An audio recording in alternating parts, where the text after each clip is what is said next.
the world. Yes! Seek freedom and your world shall be stretched up before your eyes. If the endless dreams of Rose and Thorn. 4Kids One Piece was so bad I could die. Becky Hopkins. I was gonna say 4Kids One Piece was so good I could die, but no. The Hero of Tomorrow. These apples were made in a factory. A bomb factory. They're bombs. And the Media Hunter. Don't let the ship go down on me. Guide your spirits, conquer it. Bear conviction behind your flag. This is Tracing the Grand Line. How we doing? Doing okay. Got back from my trip down to Florida with Gomer a few days ago. Got to meet his folks finally in person. You survived Florida, that's a good thing. Yeah, and we actually left just before the hurricane started to hit. Yeah. Mm. You got out just in time. Yep. The funniest part is it looks like the Florida hurricane... is getting out just in time. The funniest part is it looks like the hurricane is taking almost the same path we took out of Florida. It's following you. And if you want to know how bad things are down there, Gomer texted me earlier that apparently he's heard that the Waffle Houses in Tallahassee are closed. Yep. Yeah, I posted that news article just now. Oh, I must have missed it. I'm sorry. I was doing laundry and shit You're today, good. so. On my end, I saw the first 3 episodes of Don to Don in theaters, and that shit was fucking awesome. Did I hit a button? I heard a noise. Oh, I was just typing something. Oh, okay. But yeah, Don to Don, amazing, so good. I've heard good things, but unlike a lot of the other stuff we've seen, this is a manga I know nothing about. So. Oh, can't wait to show you then. Well, anything else? I do have cover story stuff. Right, but anything for stuff from since last time is what I'm asking. I have nothing. Okay. I'm not doing too great, but it's mostly due to personal stuff that will hopefully be resolved by the time this episode comes up. If need be, the appropriate links will be in the thing, but hopefully by the time this comes out, it won't need it. Yeah. Oh, bye, Hayden. Dog just left the room. Okay. The dog has left the room. The dog has left the room. Quiet on the set. Taking off. What's up? I was like, quiet on the set. I forgot to get a fun fact from Phil. Oops. Oh, wait, actually, let me double check. Yeah, I forgot. Isaac, you got anything for Jaya? Not really. Then we go to our old standby, Googling things. Yay! Oh, there's the big one. This was the first arc dubbed by Funimation. Yeah. Yeah, you can actually tell when you hear the full voice performances. They just sound a little different from how they were in the previous arc. Yeah. Yeah, because we've been watching the uncut DVD versions of the previous arc, and those were recorded later after the series started airing on Toonami. Colleen's still kind of Gohan at the moment. Yeah. Which, yeah, Becky, I mean, still identifiably Luffy, just a little higher pitched. Yeah, Becky, did you know Colleen was also Teen Gohan? I did not, mostly because the only Gohan actor I know off the top of my head is Kyle Bear. Yeah, it's adult Gohan. And for kid and That makes teen, sense. it's I don't know why they call him Teen Gohan. He's like 8. Point is, it's Someone- funny. Someone said that Colleen's last name, Clinkenbeard, once sounds like a good name for a dwarf in a fantasy setting. Clinkenbeard. Yep. All right. Well, if anybody wants a free dwarf name, there you go. Episode 144. Wait. Quad Log. King of the Salvagers, Wait. Mashira. What's up? Cover story. I was gonna Oh. segue into it after I read the title, but yeah. I mean, might as well do the cover first. Go 'cause ahead. It encompasses the whole this batch. Okay. Alright, so following up Alright, so this is to finish up the Hachi cover story arc. Following up after meeting Octopaco, we learned she was mocking a village of catfish, not catfish fishmen, just catfish that act like people, that got destroyed. Hachi's party arrived after she left, and at first it looked like he didn't want to help, but he actually sells the treasure he got to buy tools and help rebuild the village. Then he and his friends feed them takoyaki while saving a batch for Octopaco, but she clearly only cares for his food and not him. Although he does give it to the village elder and gets a beating from her. We learned that the old takoyaki thing was a childhood dream he had, and apparently he wanted to do it with Karubi too. Luckily, the catfish built him his own takoyaki ship, the Takoyaki 8. Now his dream has come true, as he and his friends sell takoyaki now. Hooray! Can we just address the fact that it's really morbid that an octopus fishman is feeding other people octopus? I mean, I'd say from an evolutionary standpoint, it's kind of similar to maybe a human selling monkey burgers, which still is kind of weird, but at least it isn't. I mean, my arms grow back. They're non-sentient, so it doesn't count. Yeah, anytime someone brings up the Goofy Pluto debate thing, I'm just like, well, we have humans and we have non-sapient primates, so what's the big deal? I just had to bring it up. It's a little weak. I know. I don't understand why more people don't consider that. And yeah, you can do it. Anyway, we open on that ship somehow falling on the Mary. Perspective's a funny thing. 4Kids title. No, I'm just kidding. I wanted to see if Rosen was paying attention. I was about to be very angry, but I remembered. Anyway. So, ships plural, that looked like one. Yeah. Somehow that ship missed them, by the way. Again, perspective. Yeah. Between that and the waves, no, Usopp, this is not a dream. You didn't get first chair. I cast aside my worries and reach deep within to find my happy place. Get skeleton dead guy, Usopp. I'm surrounded by death. Skeleton dead guy implies skeleton living guy, which feels like foreshadowing. Speaking of weird, it's weird to have Luffy being the one asking questions about what just happened first. That's usually a Nami job. Yeah. I love how Robin's just shutting Luffy up with her hands. Yep. The log pose is pointing into the sky. Robin, what the fuck do you mean there's an island in the sky? Eh? Da da da da da da da. Yeah. Of course there is. Of course there is. It's floating above Bob-on Battlefield, and you got to get there with the cannon. Oh my god! Flashbacks.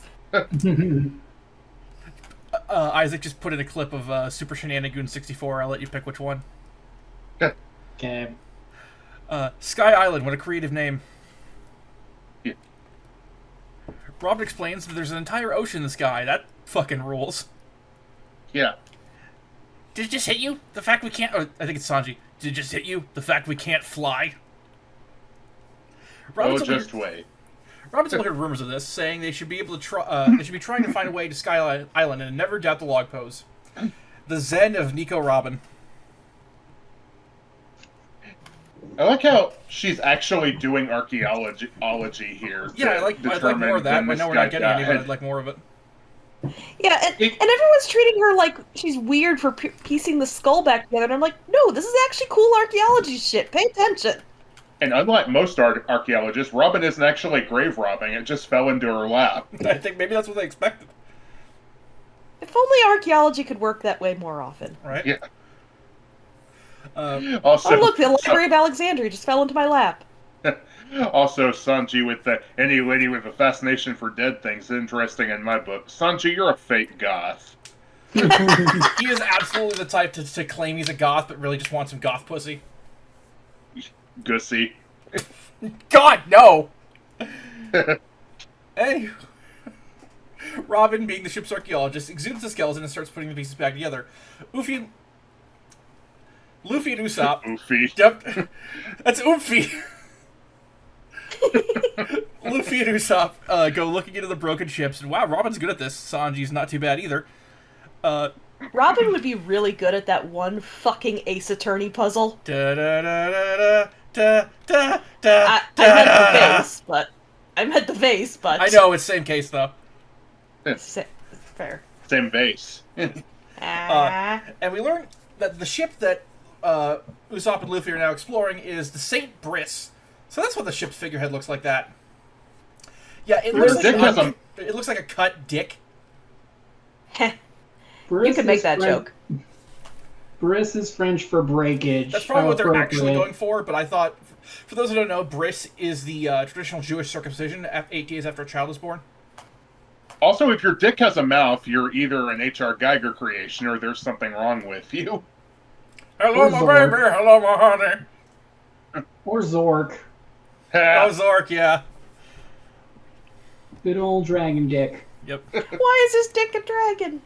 Because Takahashi came up with that design when he was sick. You know what? That checks out. Yeah, this is Zork, Becky. Oh, I know. I remember okay. from Yu-Gi-Oh! Bridge. Yeah. Oh, that's why Willie. Anyway. Okay, I know this one happened a lot, but God, Robin's archaeological prowess is so good. Yeah. Excuse me. I'm sure you've heard that dead men tell no tales, right? But everything around them does. She said the thing! Yay! Shiver my timber, shiver my sail. Dead men tell no tales. Yeah!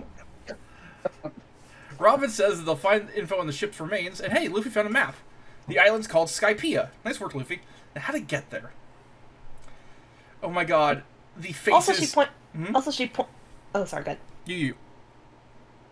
She points out that the skull has signs of craterization, which is an actual medical procedure, by the way. Mm-hmm. For those who don't know. Clearly somebody didn't listen to Sawbones. I'm just imagining a Justin McElroy looking transponder snail. Yeah. Because podcasters probably have the snails look like them. Yeah. Yeah. Also, we have a map. That means the place is definitely real. Yeah, because no one's ever made a map of a fake place before. Isn't that right, fantasy writers? Especially Tolkien. Yeah. They're real, we just haven't found them. You're telling me Middle-earth really exists? I hope so. What's in the middle of the earth? It's hard to get to. Becky, how else are you gonna fuck Galadriel? Fair. And that's how you win an argument!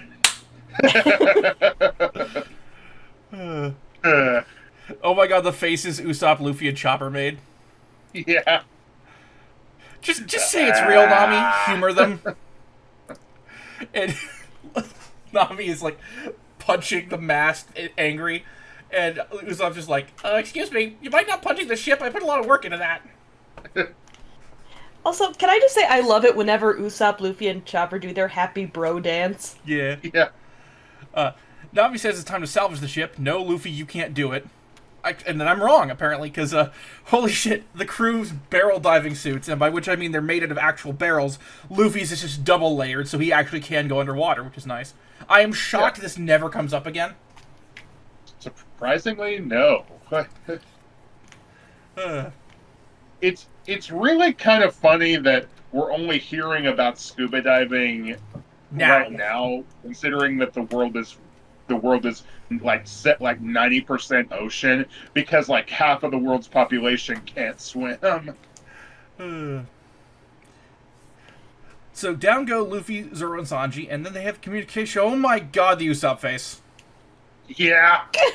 The oh my God, they're dead moment with the bug dies.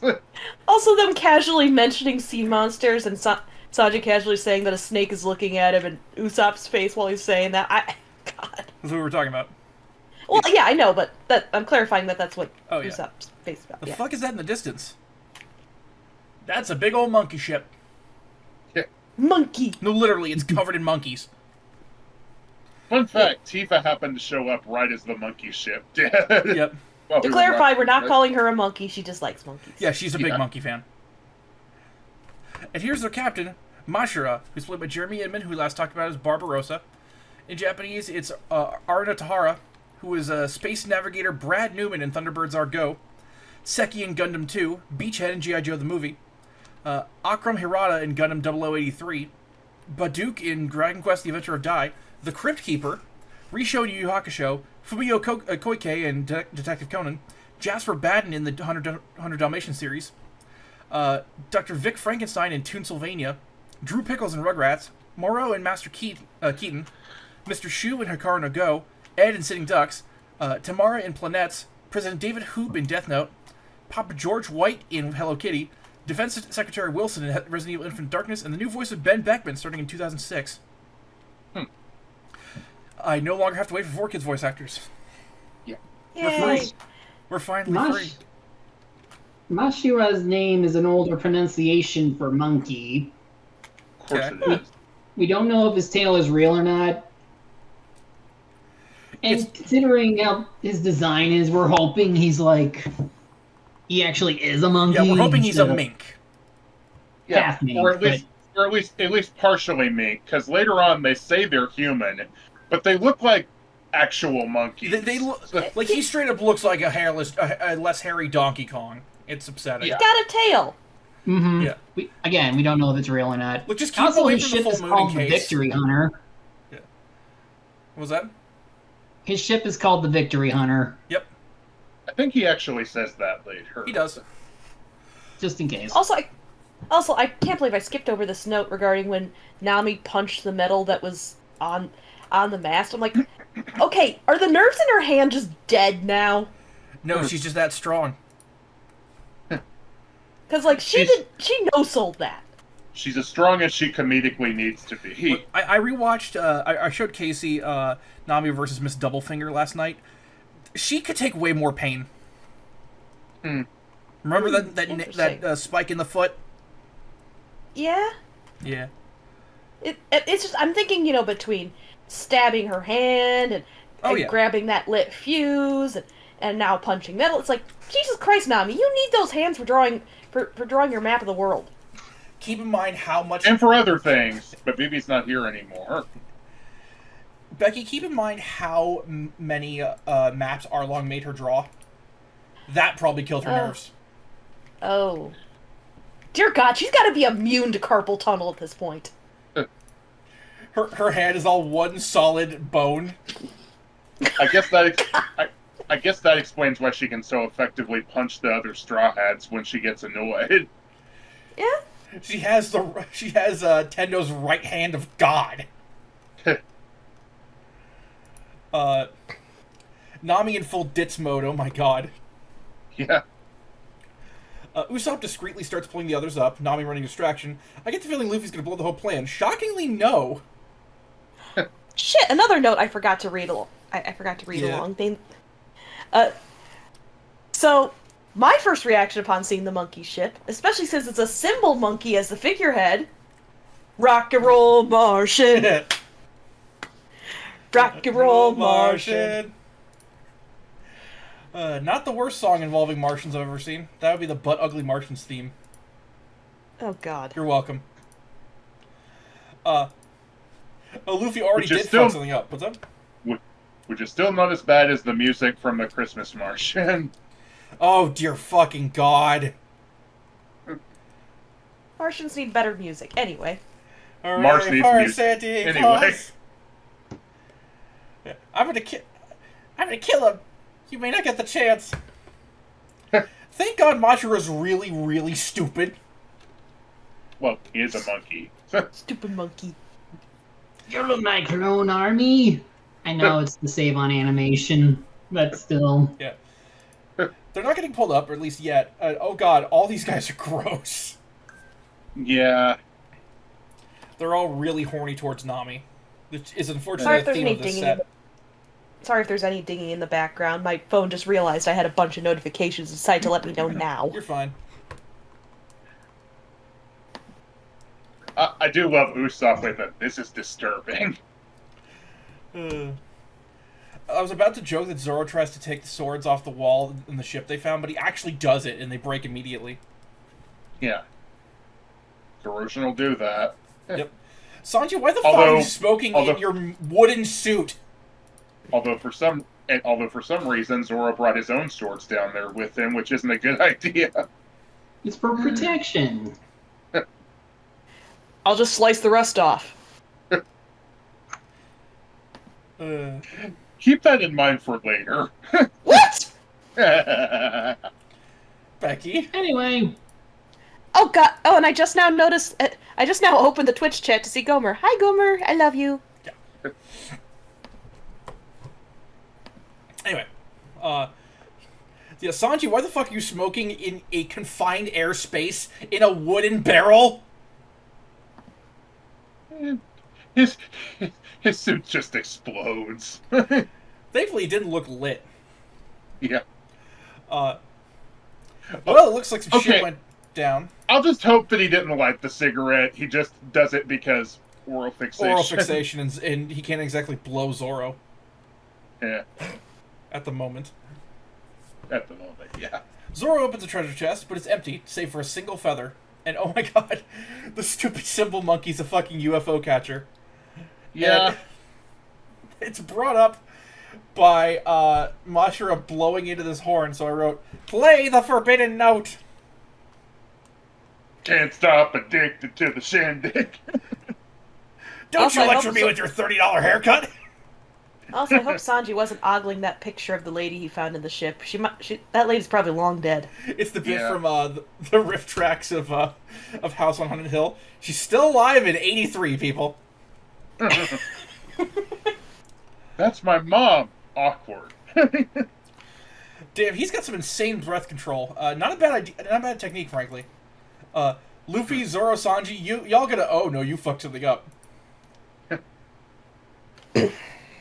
And when Mashura gets really mad, he gets a fucking backdrop behind him, and they're just like, we're not gonna take your picture or anything. You're not? You're not? Mashura dives down to see what the fuck's going on, punching out Sea Kings with his bare hands. Goddamn.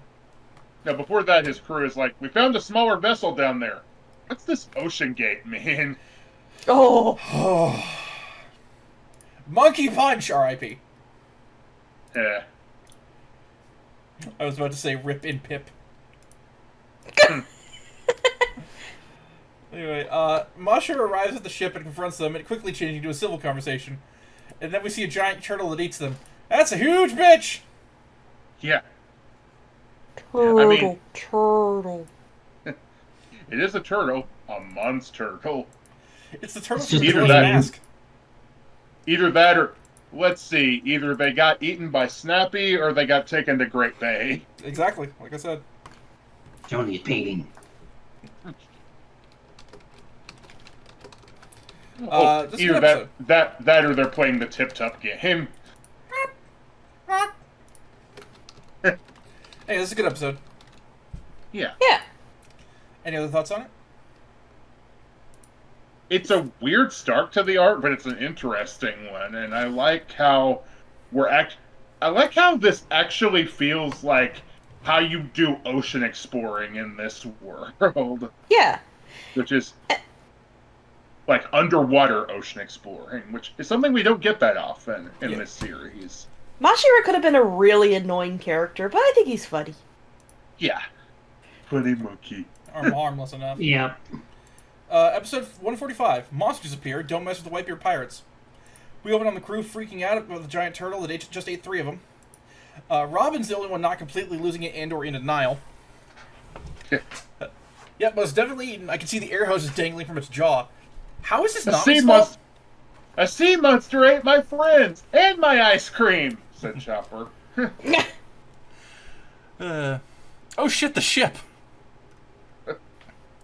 Mashura's crew are gonna save them. Don't you mean oh ship a shit? Yep. Mashura's crew are gonna save them, giving Usopp a confidence boost. Damn it, Nami. Sorry, that's as good as it's gonna get, I guess. At the top of everything, here comes a sudden wave of storm clouds. Oh good, Luffy's safe. And Zoro and Sanji, time to get the fuck out. Yeah. Mashura's completely insane, got it. And cut to Luffy and Mashura talking. Well, they're both monkeys. Yeah. Nami, stop slapping Luffy. I do think that at one point somebody called Mashira a sea monkey.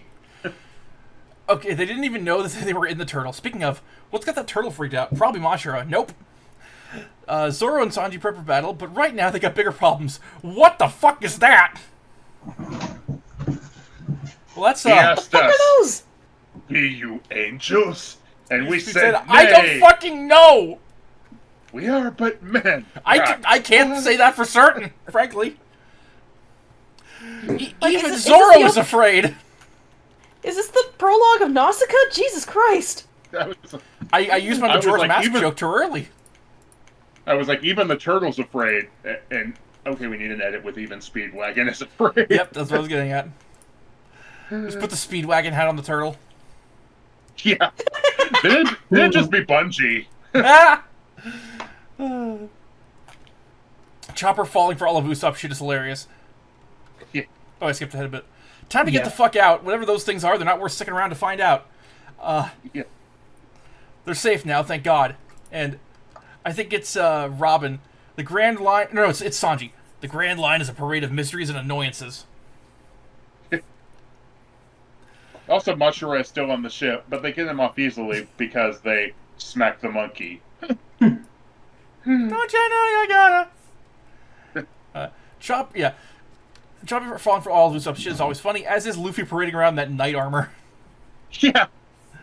They didn't get anything of value, as it had been properly rated already. That or a mutiny happened. Luffy as we'll see later, Luffy just really likes wearing suits of armor for some reason. The armor didn't do shit, by the way. Nami smacked the shit out of him. Because it's old and rusted, but yeah. Nami, I got you some seashells. Cream your seashells in your shorts. Does she know about the 3 seashells? Also, no, I'm not gonna do that. Oh shit, Robin found an eternal pose. Nice work. You're the only one I can depend on. And it's apparently going to Jaya. Wasn't that the song in Slumdog Millionaire? Also, it seems like both the Straw Hat ladies could rob you blind. Yeah? Yeah, and you would not complain. No, I wouldn't. Off we go to Jaya. Usopp brings up the problem with the magnetic positioning in the log pose, Luffy claiming Nami's method was his head.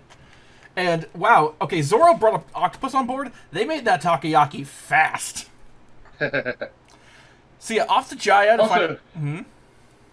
we won't know which direction Sky Island is. And I'm like, up would be a good start. Yeah, I think up is the safe answer. Usopp brings up the problem... Oh yeah, I read that. So yeah, off to Jaya to find a way to Sky Island. They'll leave before the log post changes anyway. Mashura is stuck in the sea. What? Something? No? Okay. I didn't say anything. Mashura is stuck in the sea, and meanwhile, at a nearby Skull Rock, it's not Captain Hook, but Captain Buggy. They're after a treasure that some Captain John left behind, and oh my god, this is just a mining area. Nice bluff check, I'm sure Buggy. this won't lead to a little side adventure later in the series. Turns out it was just him being an idiot. Bummer, there was no treasure. Moji's concerned that the Straw Hats are getting popular. Buggy just sees this as a way for the bounty Buggy just sees this as a way for the bounty they'll collect, thus Buggy's own bounty, to increase. Also, they have some. Also, they're sporting some new looks. Like Buggy has some new face paint, and Moji looks even more lion-like. Moji looks even more shitty. Yeah. It's time to party. Everybody from the Buggy Pirates is here. Buggy, Kabaji, Moji, Ace. What the fuck are you doing here? Does Ace normally crash other pirates' parties? There's free food, yeah. Buggy does not want the smoke from Whitebeard, making him surprisingly smart. You do not fuck with Whitebeard. No. You just don't do it. Whitebeard's the only guy who was able to hang with Gold Roger, and fucking with Ace would spell doom for them. Buggy says... So he's like, men, commence having fun again. Why is no one having fun? I specifically requested it. Buggy says he met Whitebeard on the Grand Line years ago. Wonder when we'll learn about that. Eventually. Yep. Mashu's crew finally finds him, or not. Glad we tied that up, I suppose. Back with the crew, they're fucking around as usual. Robin points out that the sea causes a lot of weird shit, and we're gonna find out some of it on Jaya. Any other thoughts on this episode? I like seeing Buggy and Ace again. Yeah. Mm-hmm. Well, we all know the meme from this set, so let's go to Sanji's kitchen and see what Casey's cooking.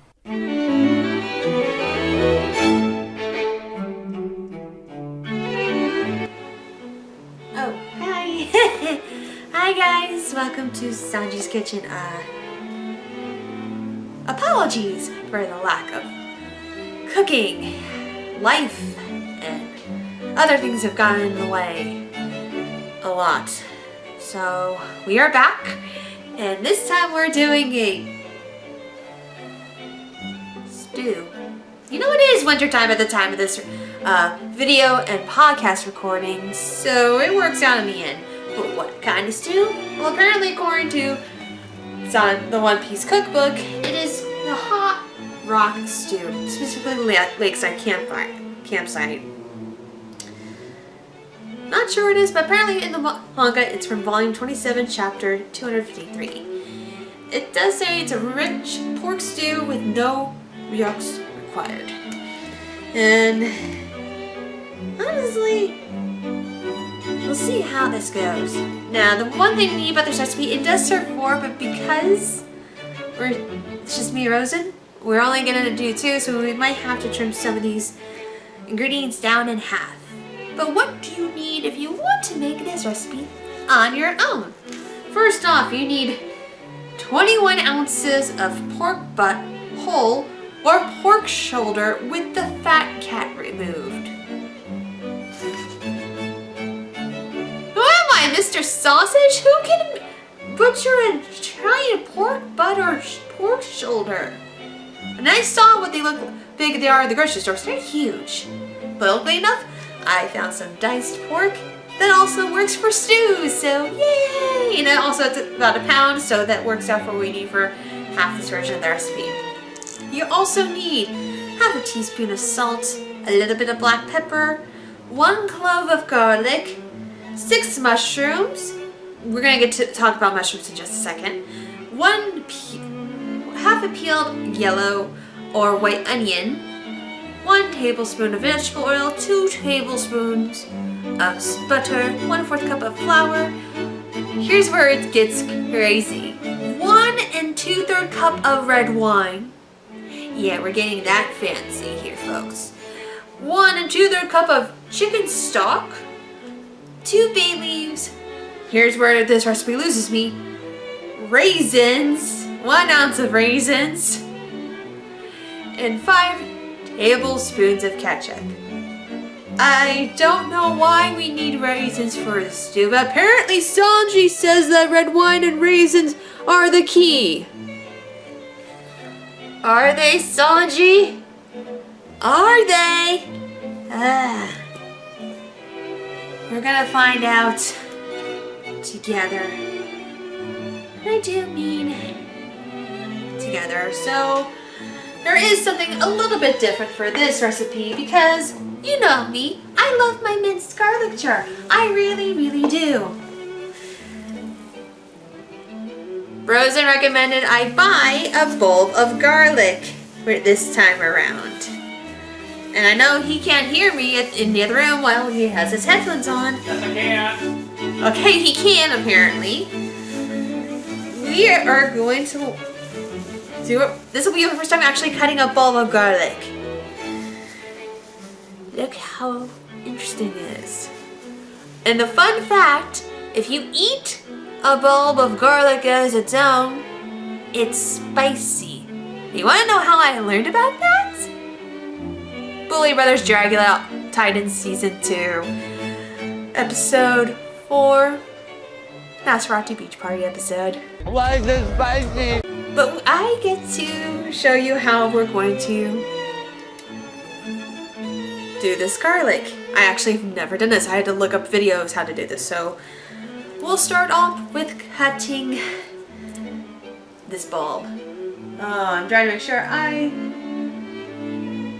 do it.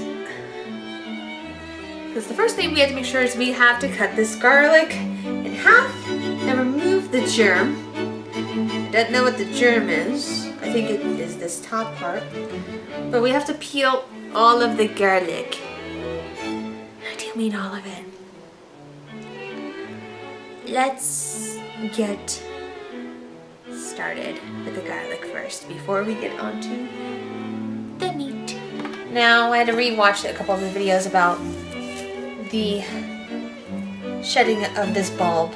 Some videos go, you can put this in a bowl and shake this until everything comes out. Others, you can crush this and everything comes out. Or you could peel it by hand. Or you could be like the drag queens on Bully Brothers Drag the Titans and just eat this thing. Or you could be like La Savalette and just smash it on the ground. I am just gonna follow what I've shown, so we're gonna go ahead and take a knife. Praying that this works. I'm very nervous. If this doesn't work, we're using the minced garlic as a backup.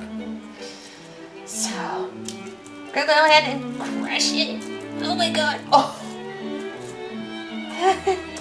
We're gonna crush. I'm not exaggerating. What the hell? Help!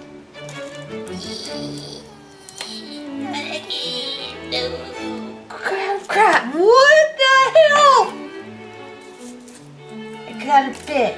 Oh my god, this is tough.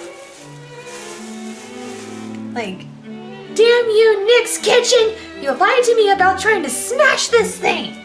Apparently, the method of Nick's Kitchen trying to press on this to open didn't work. So I'm going to attempt what Martha Stewart recommended with garlic is by taking a bulb and putting it in the bowls and shaking it for 15 seconds. I don't know if this will work either. I'm trying my best, guys. So.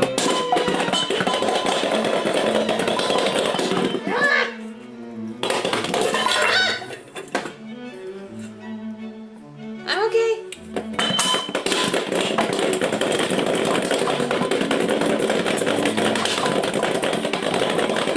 I'm not sure it's working. It's not working. Allow me. Rosen! It works. Rosen! I had to get Rosen because of her, and we're gonna call that the Rosen chop. Dear God Almighty! But we got our cloves. Awesome. But now we have to make sure we peel these off because they got their own layers to it. Oh God, there's so much garlic in here. Okay, we managed to get some of our garlic after I looked through them, peeled them. This was time consuming. This took a while. This is why I like minced garlic. But we got fresh cloves. We got about a couple, so yay. Now the recipe calls to have our pork, which you should cut into 1/2-inch pieces. And it says to place them on a tray, but I'm going to put them in a bowl because it says to coat them in the seasoning. So I'm going to go ahead and open this nice little tote packaging of diced pork. And I like that it says it's for stew, which honestly, it works in our favor. Don't look at how much I paid for it though. Or you can. This isn't bad. Get out.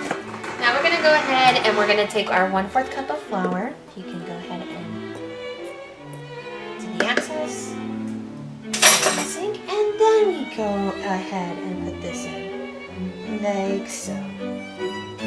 Yeah, perfect. Next up, we're gonna go ahead and we're gonna add our seasonings. Nice thing is that I can literally just think of 1 teaspoon of salt, which is pretty easy. So 1, 2, 3. There we go. Gonna put our black pepper in. And since this is a stew, but also I really want this pork to have a nice little flavor, we're gonna go ahead and we're just gonna sprinkle a little bit of paprika in it. Because again, while I am following the recipe, it's okay to add a couple modifications to the recipe. Now, we're just gonna actually leave this in the bowl. That's it. I'm actually shocked. Now, usually the recipe calls for cutting your mushrooms in half and cutting the onions into 4 wedges. We are not doing mushrooms today. Mainly because I've never cooked mushrooms. I've only tried mushrooms once in my life. I am a little bit terrified trying to make something completely different and add to this recipe that I've never done before in my life. So we are going to replace the mushrooms with carrots. And we're going to be using baby carrots in this recipe. So nothing too crazy, nothing special. Honestly, we're gonna keep them whole. You can cut your carrots up if you wish to. We're just gonna keep them whole just for simplicity's sake, but I think I might chop some up just to play it safe, and we're gonna do that off camera. But you know what else we need to do next? Now, we're on the next step of cooking things in a pot. And the way you need to make sure you cook this is it needs to be on medium heat. So you know what that means? Fire time! Yeah. We're gonna go ahead and put this on medium, but we're gonna go ahead and we're gonna do 1 tablespoon of vegetable oil. Like so. And then we're gonna go ahead and put our clove of garlic. I was only able to salvage like a couple. And also, after you release garlic, you have to wait 10 minutes for it to aromatize or something like that. I'm trying to remember the exact words, but we already waited 10 minutes. So we're gonna go ahead and add our garlic in. We're going to cook it, and apparently when it gets fragrant, then we're gonna remove the garlic out from the pot. The garlic out, because it says to take it out once it's fragrant, and I wish you could smell it, because look at it. For those who watch our visuals, look, it's roasted. No, it's science. But we cooked our garlic. It smells wonderful in here. And now the next step is we have to add half of the butter. Do I have to put all the butter? Yeah. Now here's a controversial opinion that apparently Rosa learned about. Is it safe to leave butter out in the open in a butter dish tray? Yes, it is. It is safe. It's literally room temperature butter for a reason. Rosa doesn't believe it should be out in the open, even though it's okay. But everyone's different. Some say you can leave it out. Some say you can't leave it out. Put it in the fridge. Put it in the freezer. I put all my extra butter in the freezer. And if I want it out, and all times to make it easy, I have it out. It's okay to leave open. But you're gonna take your 2 tablespoons of butter and pop it in. Whoa! I'm gonna go ahead and turn the fan on. You're gonna let the butter cook until it melts, and then you go ahead and then you add in the meat and all the flour. I'm gonna have to be quick with this one. Oh my god! It smells awesome though, oh my god! I'm gonna need gloves! It's almost done! Oh, this BS Sausage Kitchen of 2026! It smells heavily! Okay, all the butter's melted. We're gonna go ahead and we're gonna put all of the meat and flour, all of it! Yay! All of it, there we go. It smells like grilled cheese in here. And then once you add it, cook both sides until you see it start to sear. So we're gonna turn it. This is amazing. Whoa. I can't show it on here, but this is amazing though. I can also lower the fan because it's no longer smoking. Again, I wish I could have smell-o-vision. It's smelling amazing. Look at it.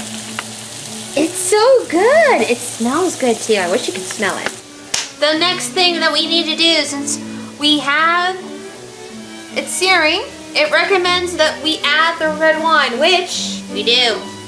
This is a Harry and David's Vineyards Cabaret Chauvigan. I think that's how you pronounce it. I don't know. I've never had wine before, so I'm excited. Wait, how does one open this wine? That's the good question here. How do we open the wine? How do you open the wine? Oh, I've never opened wine before. Oh no, we need a cork! Oh no! I'm gonna destroy the meat. We have run into a problem. I'm trying to twist it until, there we go. We're getting there. Rose is helping. Yay! With the help for our neighbors, we finally got this going. I'm really hoping,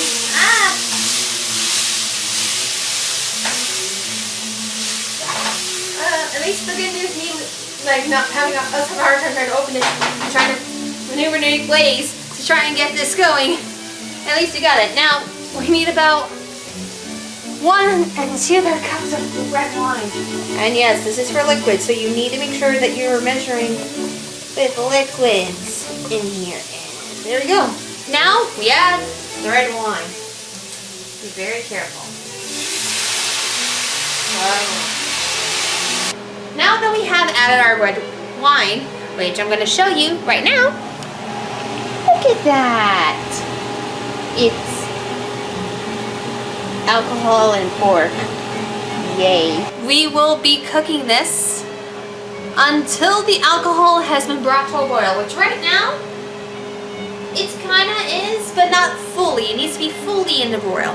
And once you do, you will then add the chicken stock, and you will add your roasted cooked garlic, which I can't smell anymore. Now that it's boiling, we're gonna go ahead and add our chicken stock, which we got here, and we're using our trusty low sodium. And if you're wondering about where it is, it's gonna be right up here. So you're gonna need your 1 2/3 cup of chicken stock. Also, apparently, I only added 2/3 cup of red wine in there. I'm just calculating my measure. But we're trying to help this recipe a bit because, again, 2 people, so we get to have more chicken broth. Honestly, it's better to have more chicken broth, especially during this time. Right, there we go. We're gonna do 1/4. 1 1/4 cup. We're gonna pour it in. There we go. We're gonna take our roasted garlic, which is the very next thing. There we go. And we are going to add our 2 bay leaves, if I can grab them from here. 1 bay leaf. 2 bay leaves. Alright, and then once it starts to boil, we will go ahead and remove the bay leaves and skim the top. And then we're gonna have to add raisins. Since we have time for that to boil, we're gonna go ahead and we're going to open our raisins. It says 1 ounce of raisins, which luckily enough is a whole box of Sunmade, not sponsored. Alright, 1 box of raisins for the recipe. The other, this is mine. You quite clearly are lucky to buy a 6-pack of raisins, because quite frankly, you need something to eat. Now that everything is starting to boil, we're going to go ahead and we are going to remove our bay leaves. But first I'm going to soak them a bit. There we go, so that way they're in. Like I said, do bay leaves add flavor? I have no freaking clue. I'm not sure what they do. But we're going to go ahead and then we're going to take our bay leaves, be very careful. Now what we're going to do is skimming though. So skimming is we're going to take a ladle that has holes in it, and we're going to go ahead and skim pieces of the top with the foam. And we're going to take that, take it in some cold water, rinse it off like so, until it comes clean. We'll do this a couple more times. skimmed water. And the next thing we're gonna do is we're gonna add the raisins and all of the ketchup. So first, in go the raisins. In we go. Will they do anything? I'm not sure. I know Sanji says that raisins are the key, but I'm not sure. And we're probably will still stick with 5 because of the acidity from the ketchup. So we're gonna go ahead. 1.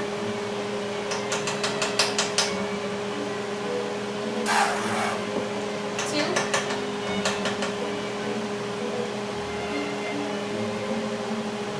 3.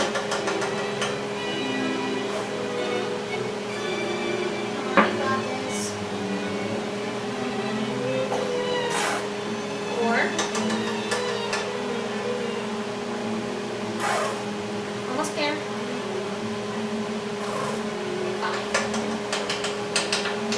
There we go. We did it! And now, here's the best part. We're gonna cover this with the lid jar, and we're gonna turn it down to simmer for 40 minutes. And now we set a timer for 40 minutes. And now we wait. Now usually during this time, as you're waiting, you can take the other half of your butter. So 1 tablespoon of butter went in here. The other tablespoon of butter goes onto a pan that you heat on a frying pan to cook your mushrooms and your onions until they're brown. And then you add them to the main pot. And then you cook for another 20 minutes. So once we get to the halfway point, we're going to do the same thing, but we're going to do it for the onions and the carrots. So we'll do that. And then apparently this whole thing will take an hour. Woo! Alrighty, we've had about 16 minutes left, but I've already gone ahead and chopped some carrots. We got another pan up on here that you must put. Wow, it actually doesn't say how to put it on. So we're gonna go ahead and we're gonna just make this medium. So you know what that means? It's fire time. There we go. We're gonna set it on medium. And then we're gonna go ahead and we're gonna take the other tablespoon of butter, plop it on here. Make sure butter came off on the side. Once that is fully melted, we'll go ahead and we'll toss our carrots in, which I'm going to try and show this in a way. This is how much I've cut. If we did this half and we went by mushrooms, I would probably do 3 mushrooms. So I'm trying to go with how I feel like how many mushrooms that would be. And of course, we have our already minced onion, which will get its flavor back up once we go in there. So, huzzah! We're gonna go ahead and just move this pan around, and we're gonna just smooth the butter. Perfect. And butter's actually almost melted. So we're gonna plop our carrots and our onions on there. Whoa, we're gonna deep free carrots. They're gonna be cooked. Yeah! And then we're gonna take about maybe like 2 tablespoons of onion.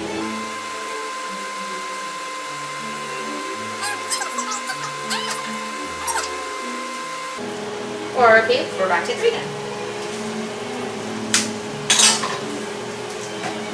And since I'm already using 1 spoon for the to-do, this is why the extra spoons are nice backups. We shall go ahead and fry it until brown. But no, once we get this fully cooked and brown, we're gonna transfer it over into the pot, and then we will keep it still simmering on low for another 20 minutes, and we'll still add a little bit more salt for taste. And we might add other flavors, but we shall see. Alright, it has been 40 minutes. Smells incredible right now. But we're now gonna go ahead and we're gonna take our roasted carrots and onion. We're gonna plop it into the dish. Plop it on into the dish. I hope this flops all into the dish.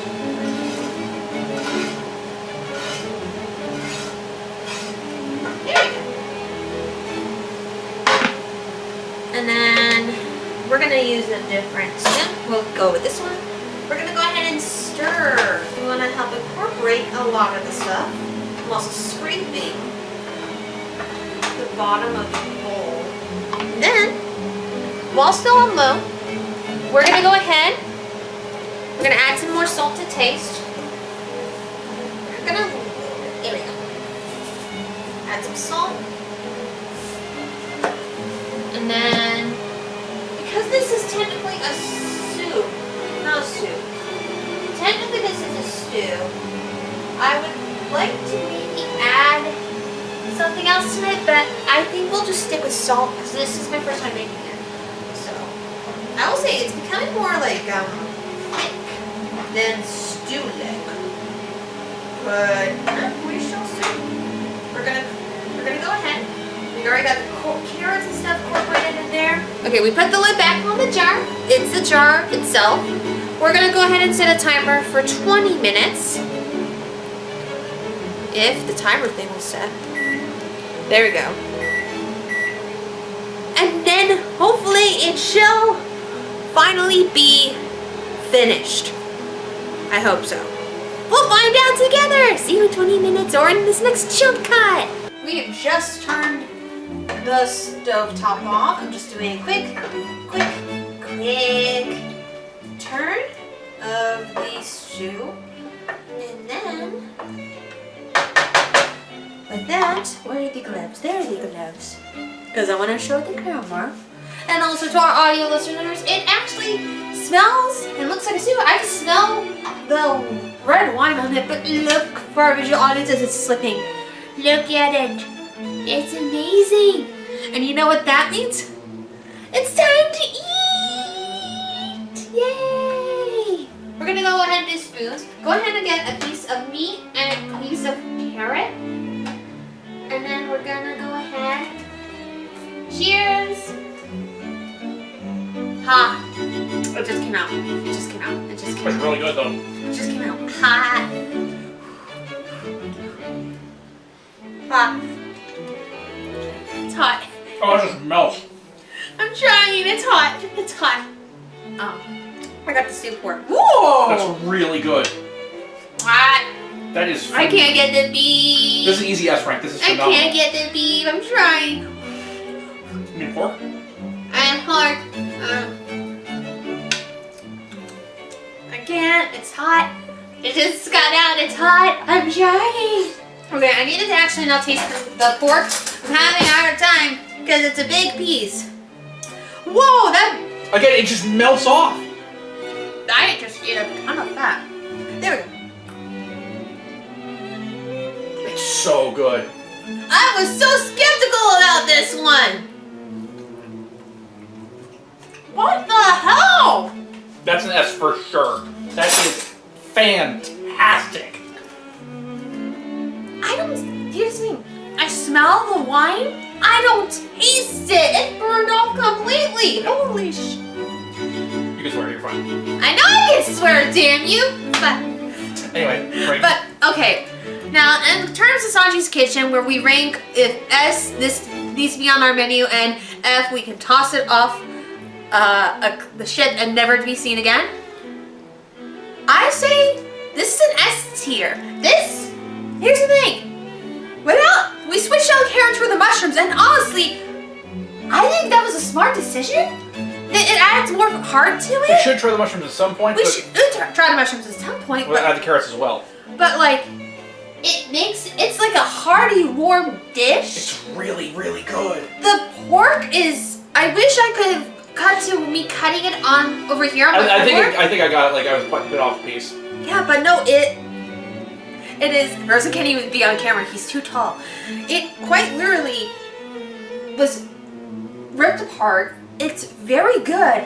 I don't think I see a raisin in here, which is odd. Cooked in. I don't even know how it's cooked with the raisins, but this is an S tier. This is something I give the Sanji Kitchen seal of approval to. Like, my God. And you know what? thank you guys for your patience as I tried coming back. Next time, again, I'm blanking at the moment. Put what's on screen. What's next time, and then do Carl's stew bit. Stew.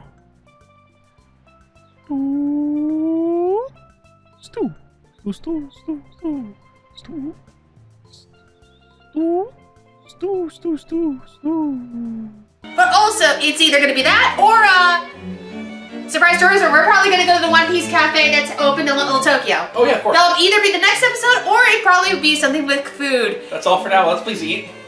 Let's eat. Please eat. Wait, no, hold on. You didn't try it.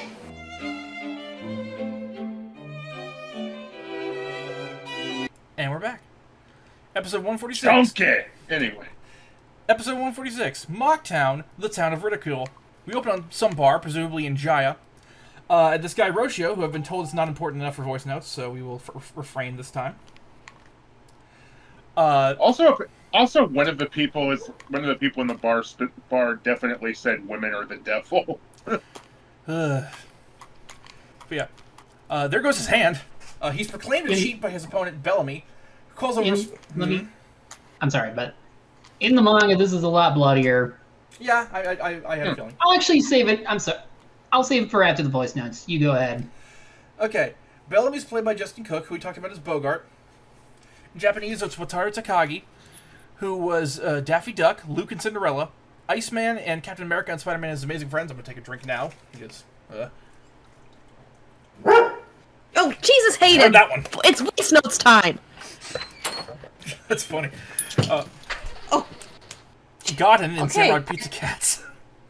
Sorry, dog's being noisy. You're fine, it's funny. But he's done now. Kitajima in Otaku no Video, Kamidaka and Tenchi Muyo, Intelli and Mike Gine, Rubius and Sailor Moon R, Exo and Christian Robot Hunter, Zack in Where on Earth is Carmen Sandiego, Hayato Kawakami in Tekken Man Blade, Hobie Brown in the 90s Spider-Man,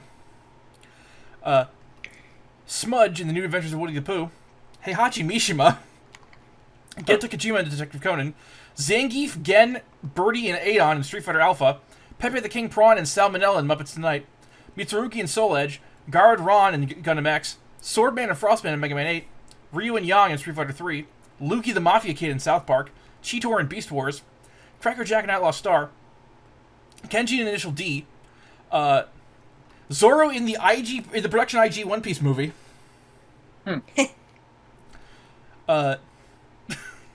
Eddie and Ed and Eddie. Jack in Power Stone. Suezo in Monster Rancher. The title character in Great Teacher Onizuka.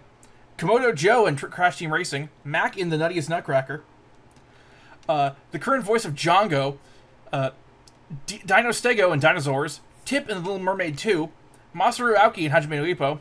Harry Champ in Zoids. The title character in Monkey Bone.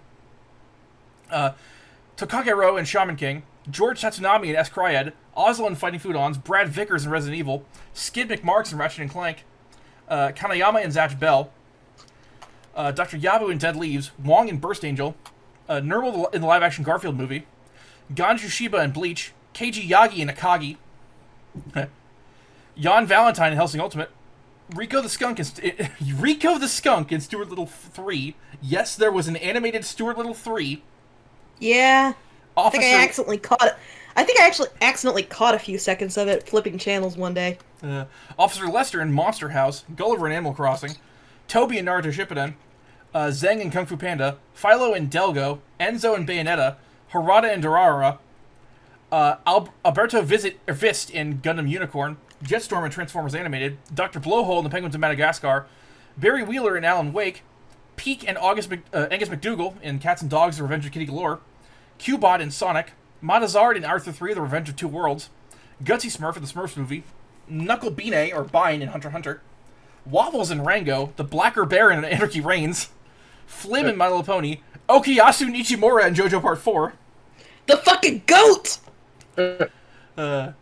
Ryoker in Grand Blue, Jazz and Robots in Disguise, Hellkite in Ninja Slayer, Hammerhead in One Punch Man, The Sundance Kid in Drifters, Petrel in Pokemon Generations, Koji Masuzoe in Yakuza 6, the Joker in Batman Ninja, Momo Kamakura in AI the Somnium Files, Kaiman in Dora Hedoro, Beck in Final Fantasy VII Remake, Zeus in Record of Ragnarok, Kamahashi in Star Wars Visions, Cherry in the new Ursa Yatsura, Pilar in Cyberpunk Edge Runners, Zanzo in Hi-Fi Rush, E.G. Mine in Trigun Stampede, Swank Katzenel in Raincode, Genki Lee in the Sony Spider-Man games, Shunsuke Ban in Pluto, Gillen in Dungeon Meshi, and Mansamat in Shin Megami Tensei 5. Sarkis is played by... Dude's been in a lot of stuff. Yep. Sarkis is played by Duncan Brennan, who we last talked about as Mr. 3.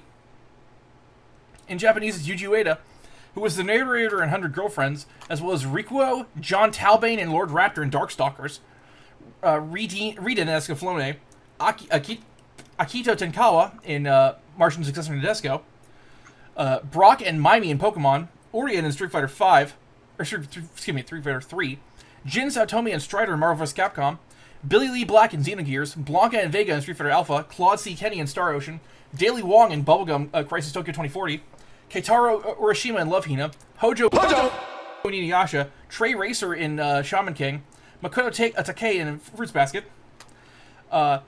Higsby, Colorman and Numberman in Mega Man NT Warrior, Hiroyuki Ueda in Chobits, Osmosis Jones, Donatello in the 2003 TMNT, Solf J. Kimbley in FMA, Sora Inoue in Bleach, Harrington Rosewood in Yu-Gi-Oh! GX, Umihito Nakazawa in Oron, Ears Noda in Rocket, Billy Katagari in Gundam 00, Jean Havoc in FMA Brotherhood, Shoot McMahon, which I have to clarify is the name of a character in Hunter x Hunter, Shiro Iori in Kill la Kill, Itsuki Marude in Tokyo Ghoul, Takashi Nasujima in Durara, Watchdog Man in One Punch Man, The Red Raincoat in Mob Psycho 100, and Makoto Kawashida in Mr. Yuzakura Family. So to give you a little break from Thank that, you.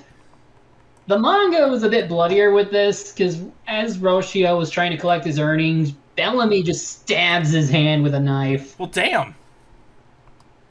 In fact, a lot of what happens in this scene is toned down in the anime for pretty obvious reasons. Yeah.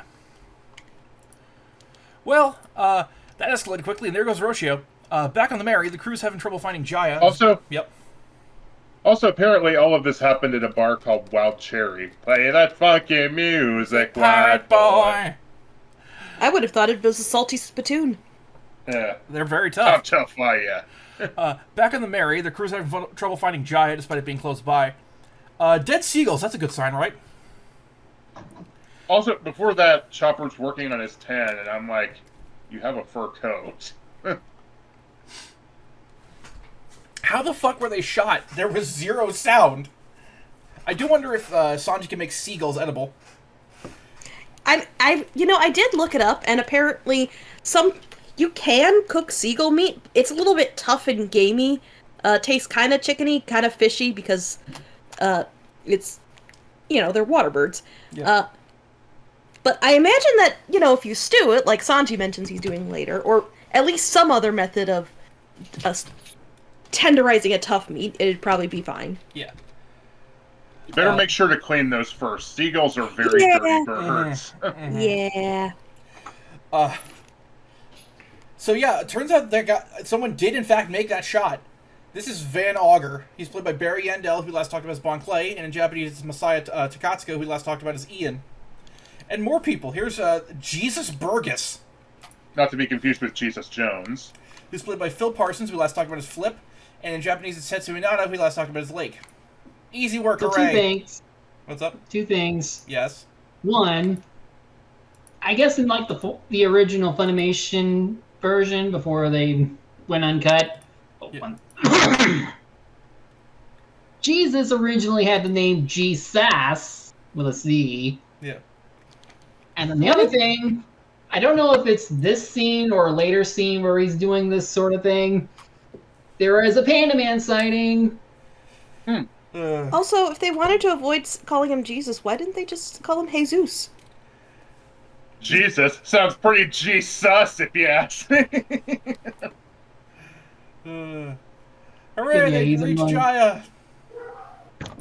Usopp spots the harbor's full of pirate ships, but that's impossible. Oh wait, someone's about to die, it doesn't fucking matter. Rosho's got a bounty of 42 million. Something tells me this could be chump change. Yeah, Bellamy's immediately punking out Roshio's bounty by having 55 million and stomping the shit out of him. And surprisingly, he did not die as of recent chapters. Is Oda just confirming all the minor are they dead one-off characters alive recently? I need a specific edit. There will be people who die. It's just Isaac. I need you to put Bellamy's face on Bull Nakano here. Oh. I'm putting it in the chat. Hang on. Alright. Her famous leg drop off the top of a cage, onto Roshio. Don't worry, there will be dead people in this series. Yay! This one was just. Wait. Don't worry, there will be dead people. It's not, unless it's very obvious, then chances are. It's just very funny. We will see dead people. There we go. Anyway, Nami's skeptical that Zoro and Luffy won't get in trouble and tags along, Sanji being blocked by Usopp at chapter for safety. Where the fuck did Robin go? We'll find out later. Nami's keeping the dynamic duo in line as this giant fight's going on. Eat shit, fall off your horse, this is Doc Q.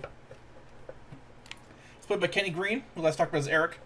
In Japanese, it's Naoya Ochida, who is Mendoza in The Mysterious Cities of Gold, Manabu Sawai in Detective Conan, Hayato Jin in Getarobo Armageddon, Tatsuya Ueda in Devil Lady, Golem in Monster Rancher,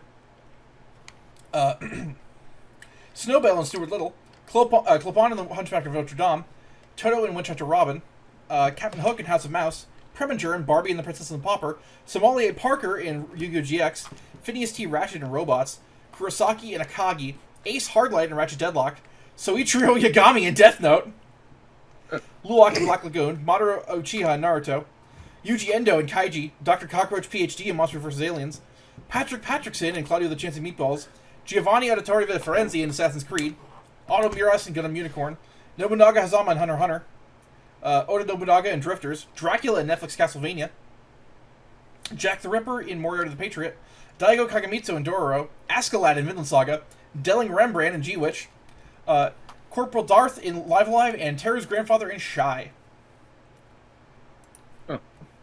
There's also another Panda Man sighting when they're meeting Doc Q here. Yeah, there's a crowd shot with a pink Panda Man in the background. Actually, that one, that's not the one. That's something else. But yeah, for that one's weird. Like, what is that? It looks animal-like. It could be like some kind of Panda Man-like creature, but I had a joke. It's just something I noticed. I know, but I was about to say a joke. I didn't know Panda Man had his own dollar store knockoffs. Man-to-pan. Anyway, Zoro and Luffy help the doctor up, and you notice he sounds like Brandon Rogers' old man character. Put that apple down, I invite you all that mess. Try me, bitch. Honestly, he sounds like Droopy to me. I'm riding a sad horse. And you know what they say? The horse is ironically named Stronger. And you know what they say? An apple a day blows you the fuck up! Okay, the obvious rhyme there would be blows you away. But yeah. I didn't want to do obvious, I wanted to be funny. I love how Zoro's insisted on not taking fruit from strangers, and Luffy's like, okay. Yeah, honestly, Luffy would be fine even if he ate one of the exploding ones. It'd just be like explode in his stomach like Roger Rabbit. Yeah. See, I would have loved if right after he... See, apparently Luffy took one of the non-harmless ones because he eats a bite of it with no problem, but basically, if you eat one bite of them, the explosive apples, they blow up immediately. So, see, I would have loved if right after he says that, Luffy kept on eating the apple. Snow White would have been a very different fairy tale if the apple blew up. Yeah. Nobody's ever eaten the whole assortment. Might have saved the queen some trouble if she made the apple blow up. Oh no, not the tea cherry! There's a lot of destruction going on, goddamn. Bellamy the Hyena is his name, Wrecking Shit is his game. Bellamy the Hyena, so he has a false penis? Well, only if he's a trans man. True. You don't know that. It could happen. Let's see. Where is it? You should care, you were almost killed! It was bound to happen sooner or later. That's a very Bart Simpson line. I mean, I think Luffy's... in all seriousness, I think Luffy's genuinely expecting that since he's trying to be king of the pirates. Yeah, from episode 1, he's been like, if I die, I die. Oh no, Zoro and Luffy heard fighting champion. Nami's able to wrangle him away, and hey, this hotel's pretty nice. Oh, Bellamy rented the entire fucking thing under threat of decapitation. Also, we have to mention that they passed by the restaurant, no doubt where they serve the best beer, and burgers. Oh, great burger. On a minor note, the hotel guy's named Spectre. He had a hotel advertisement ad in the Grand Time Supplement series in Shonen Jump. He'll welcome any visitors so long as they pay. I mean, that's how hotels work, but yeah. But he doesn't want anyone here because Bellamy's crew has control. He's like the guy who bangs his head from that one knockoff Alibaba movie. Anyway. Where was I? Never mind that shit. Here comes Jesus! Oh, yeah, I said that already. Yeah. Hey there, Sarkis. Insulting Luffy is not a good idea, even if he's too stupid to realize it. Oh shit, they know who Luffy is now. Time for drinks, and we learn that this town's economy depends on pirates spending cash, so it's like if Whiskey Peak wasn't a total lie. Yeah. Ooh, cherry pies. Who wants to be the other guy? I'll be Luffy. Alright. On a 1, 2, 3. This cherry pie tastes so bad I could die! So bad I could die! Golden Corral's new slogan. Easiest one ever. Luffy and this giant guy just can't agree on anything, and they started fighting.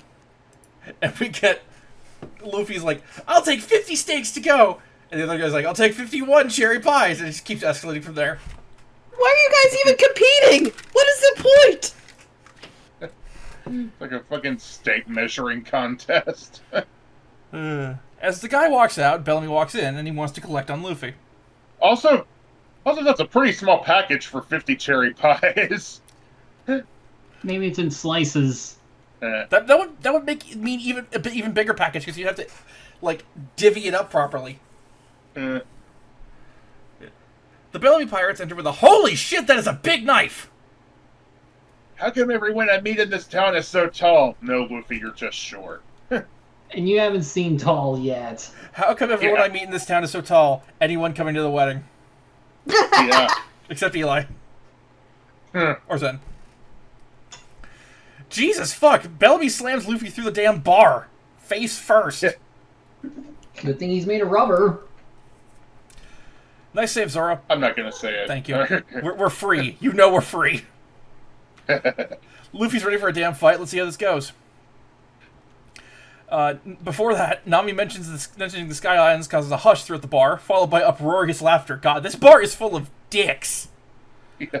Bellamy says there's a thing called the Knock-Up Stream that launches ships into the sky, explaining the Sky Islands legend. Bellamy was going to let Luffy join if he passed his test, but he made a mistake even then. He insulted dreams. Luffy ain't having that. Nami says, fuck the pacifism, it's time to fight. Luffy, in a shocking moment, says otherwise.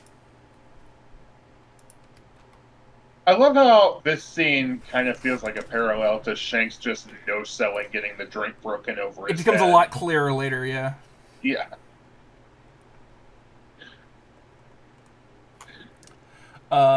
Any other thoughts on 146? I mean, it establishes a pretty, I guess, intimidating villain. Yeah. Yeah.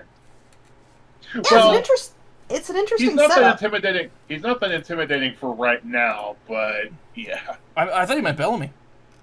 That's what I mean. Yeah, but yeah, I meant Bellamy. Bellamy is like the opposite of Luffy, who believes in dreams, but Bellamy's like, no. As far as I see, he's the only villain here right now.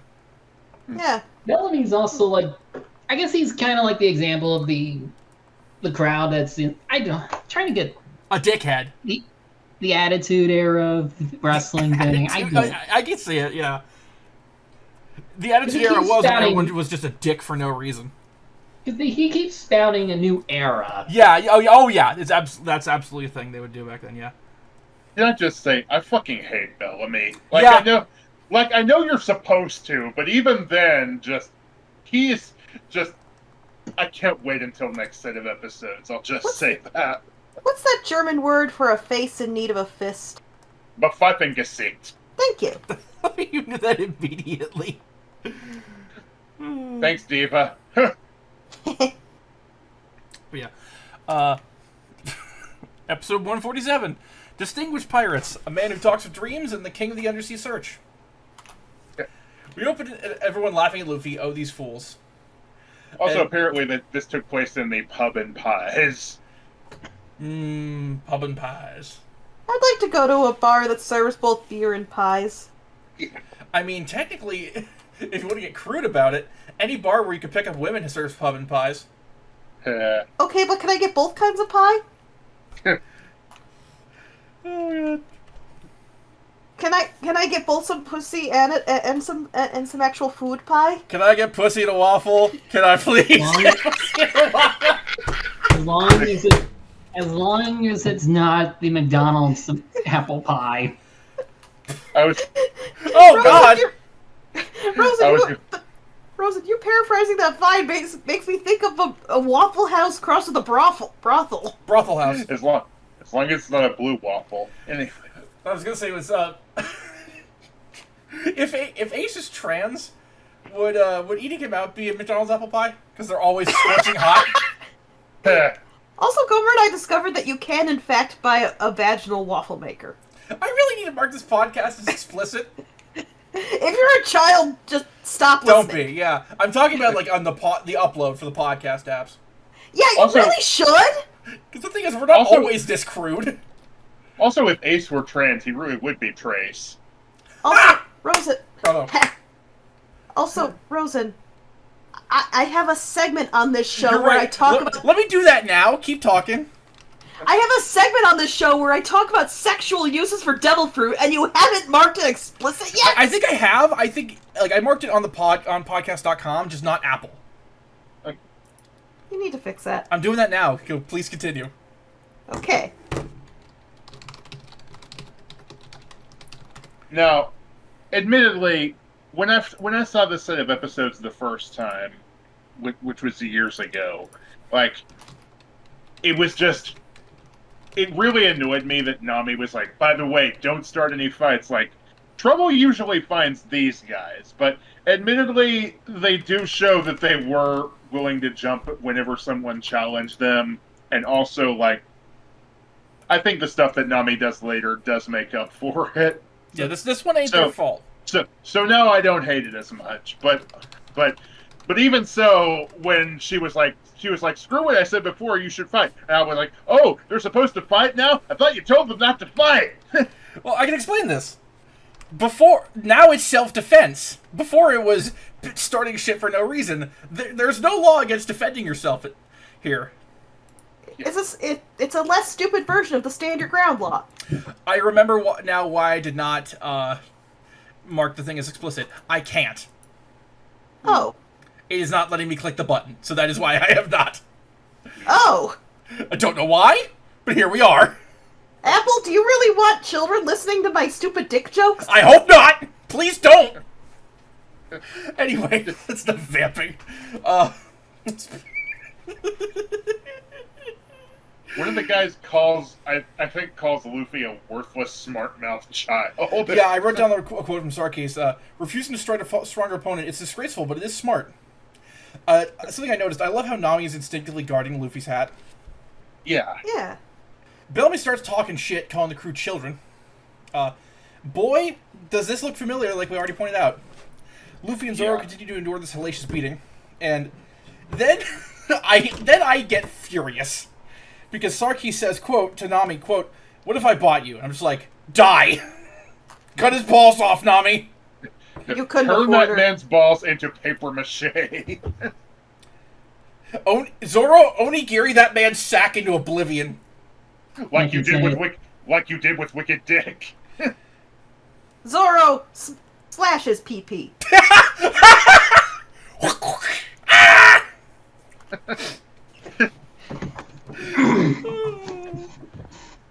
Frankly, frankly, the amount of restraint Luffy had to not beat the fucking shit out of Sarkis right then and there is astounding, but I know it would obviously end badly, and I think Luffy and Nami know that too. Like, it fucking sucks, but if I think Luffy knows if he escalates right now, the entire town will try and kill him, and everyone else. Again, Luffy's not an idiot. He's just very stubborn. No, I may be an idiot, but I'm not stupid. Yeah. I may be stupid.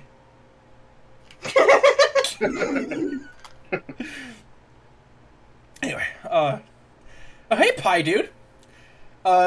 This guy says that Luffy and Zoro won the fight without throwing a punch, as that's what Shanks and Ace would have done. At least, that last part is Luffy thinking, I think, because they show Shanks and Ace. Yep. Clearly this man is important since we're focusing on him so much, and he seems to love pies. He must be the great Simple Simon. I was about to fucking say that. Also, that is a crunchy cherry pie that he takes the Flaky bite crust? of. I don't know what to tell you. Yeah. Maybe it was one where the pits were still in it. Ugh. He compliments the three of them and says the era of pirates dreaming of treasures will never end. And I think it's time to reveal it because this guy is important. This is Blackbeard. Yes, Blackbeard, the guy Ace was looking for.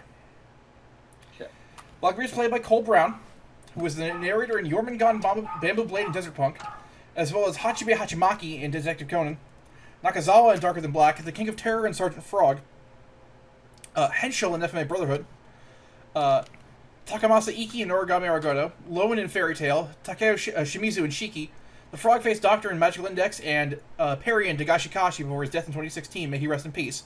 After his death, he was the role was taken over by Chris Rager, who was Arlong.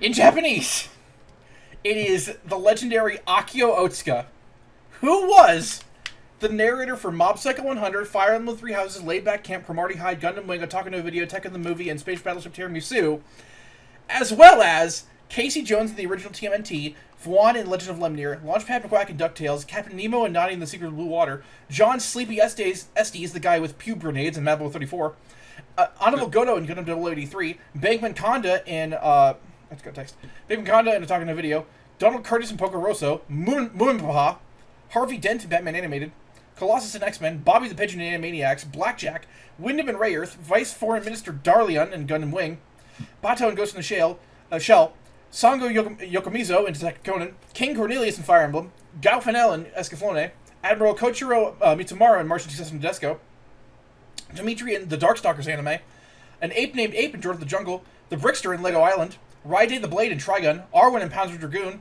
Whitney Matsumoto in Cowboy Bebop, Solid Snake in the Metal Gear Solid games, Cecil Khan in Road to El Dorado, Daigo Kazuma in Rival Schools, Cyborg 005, Ansem in Kingdom Hearts, Andrei Sergeyevich Kalinin,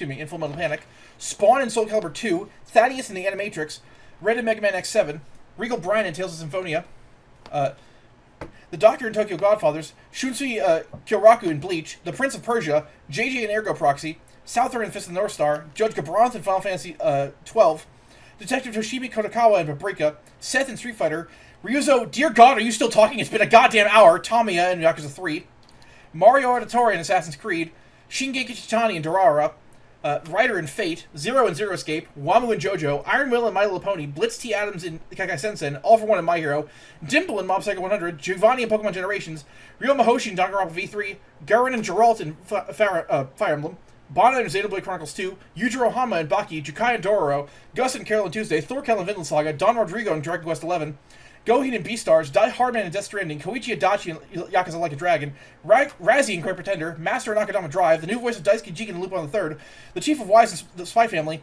the Sundown Kid in Live Alive, Lucifer in Sandland, and So Nintendo from the Rum 1/2 anime, and keep in mind, that was me truncating. The new Rum 1/2 anime.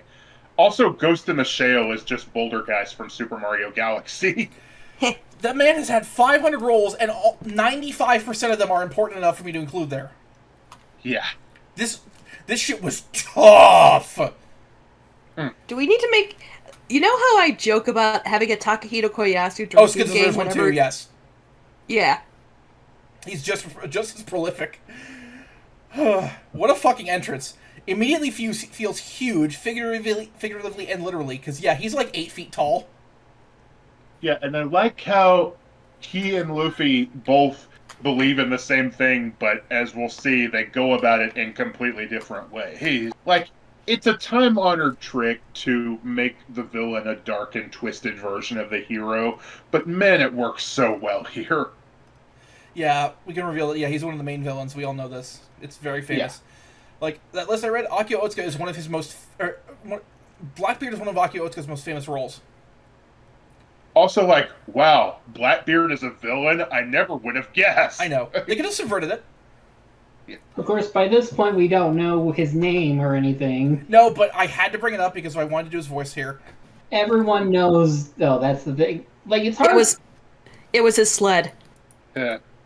Like, by this point, anyone who's heard of One Piece would at least know about Blackbeard. I'm just picturing but, like, Blackbeard in a case like this, where you don't know him, then this would just be a good surprise for later. But the man who loves pies and seems to love dreams can't possibly be a bad guy if he's totally a bad guy. Yeah. I'm just pointing out, I'm just picturing Blackbeard sledding in Drum Island, but the sled is a giant cherry pie. That might need to be drawn. And because it's not here, I will do my favorite thing about Blackbeard, the laugh.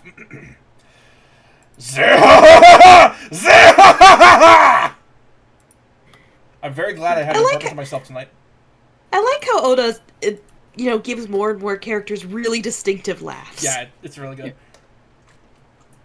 Yeah, like, and as we've seen a couple of characters that are named after famous historical pirates already, and we will see many more, but Blackbeard is probably one of the most famous. He's goddamn Blackbeard. I hope there's not a Bluebeard, because the real-life Bluebeard was a fucking disgusting monster. Yeah. He was also 6 feet 11 inches. Yeah, God. Anyway. Blackbeard apologizes for interrupting and hopes to get to Sky Island laughing away. And yeah, they didn't have a chance to... They actually forgot to put in the Blackbeard laugh for the dub, so... Next time we see him, he'll have it. Yeah. And then we get Zoro, non-binary ally. Probably they. Let's go. This might be in reference to one of the many mysteries of Blackbeard, which we'll probably get into next batch, because I think that's when we see his Jolly Roger. Well, yeah, but it's really funny. Yeah. Mm-hmm. Still, I have to bring it up because I'm a nerd. And I have to bring it up because I'm doing jokes. And also, we know but we all know Zoro doesn't really play around with fucking gender bullshit. Yeah. So. Quite canonically, he does not give a shit. Yeah, as long as you have a sword, it doesn't matter. Like this whole thing with Kuina. By the way, I saw a headcanon someone had where they were gonna Zoro was gonna transition in order to prove that the world's greatest swordsman could be a woman. I'm not opposed to that idea, frankly. Same. Oh, I have seen plenty of trans man Zoro headcanons. I'm more he's going to transition into a woman. I know. I'm just saying while we're talking about Zoro and trans stuff. Yeah. Back at the Mary, Chopper and Usopp are making repairs. Sanji, what the fuck? Yeah. I can't remember why I wrote that. Oh, yeah. Him just casually insulting the Mary. Yeah, like... And also, okay, Sanji... No. He insults... He's like, yeah, I heard you got this shit from the most beautiful girl in your village. And I'm like, Sanji, of all people, should not be the one insulting that. Yes, that was extremely odd. He's just jealous that Usopp got more action than him. Hey! Especially in the live-action series. Yeah. Contrast Usopp getting Kaya kissing Usopp with Sanji being like, Nami! And then Nami running past her to hug Usopp. Yep. I'm always down for dumb cartoon... Yeah, go ahead. I'm always down for dumb cartoon faces with Usopp. Yeah. Seagull soup. No, I'm not making Casey make that. Like we talked about it last night. She's like, chicken soup would be boring to do. Yeah. Oh, good. Here comes the oh god. Here comes the salvager ship. Turns out. Oh wait, we're not quite there yet. Nami, Zoro, and Luffy returning to the ship in silence, worrying everyone else. Chopper, get to work, bud. Yeah. Nami's understandably upset. Better not ask about Skyline Shopper. And, oh my god, Robin was just shopping this entire time. Yeah. Also, when the others just, when Nami just bites the others' heads off, basically when they ask her about Sky Island, in the original, of course, there was that bit where Chopper puts up guard point and Usopp plays dead with the ketchup star. No, in the dub, for some reason he says, "I am the ketchup star." I am the ketchup star. Can I just get Usopp as "I am the lizard queen"? Or "I am the table." Either way, but yeah, it's like normally, okay, no, Eli, you've brought up that Nami can be kind of like, men. But no, I'm actually going to be like, no, she has every right to be this angry this time, given what happened to her. No, I'm on your side with this one. They were absolutely awful to her. Like, yeah, Sarkis especially needs to pay. Yeah. Knowing Nami, she'd make him literally pay. Yeah, she will shred his wallet in front of him. No, take the money out. Like she'll act like she's going to fuck him, then knock him out and take all his money. It's not good enough. I need him to have his dick chopped off. Chop it up, feed it to the sharks. Anyway, yeah, Robin was shopping this whole time, and Robin found some Skypiea information in a map of Jaya. Apparently, a man lives at the exits marked on the map named Mont Blanc Cricket, who might have some info. He was banished for talking about his dreams too much. Yeah, I love how in the background you can see Chopper just turning jumping point and jumping off the boat, and Zoro has to jump in and save him. Yeah. Yeah. Look, Nami's missing Vivi right now. Excuse me. Look, Nami's missing Vivi now that we're in the canon material, so I'm gonna cut her some slack. Yeah. Oh my god, the search sonar. Cause yeah, and yeah, another salvage ship pulls up, and it's not Smashura's ship because they're docked in Mocktown and mocked in Docktown. Meaning it's a different salvage crew that's conveniently smaller. This is Shoujo. He's played by Jonathan C. Osborne, who we last talked about as Broggy. In Japanese, it's Isamu Takanaka, who we last talked about as Boojak. Also, yes, and Shoujo's got the weird long flowing hair because apparently he's never cut it. He looks a lot more like an orangutan than Masuru did, and it didn't take me forever to figure that out. I mean, it's fitting. His ship is called the Utan Sonar, which not only is a pun on Uda/song, but Udan. Orangutan. Yeah. I mean, not the worst orangutan on a ship I've seen. Ugh. Yeah, Kapu Yamaguchi's playing a good role here. Yeah. Also, this is a joke for all the Megas XLR fans in the audience. Redirecting all power to the Jammer. Oh, sir, you're gunning for Crocodile Spot? You're in a losing battle. Yeah, he wants to become one of the 7 warlords, and I'm like, hey, yeah, you're gonna die. It's like, I've never even heard this fucker. But yeah, Luffy's as unimpressed as I am. Though once Monster is mentioned, it's personal. Oh, they're brothers. I didn't want to assume.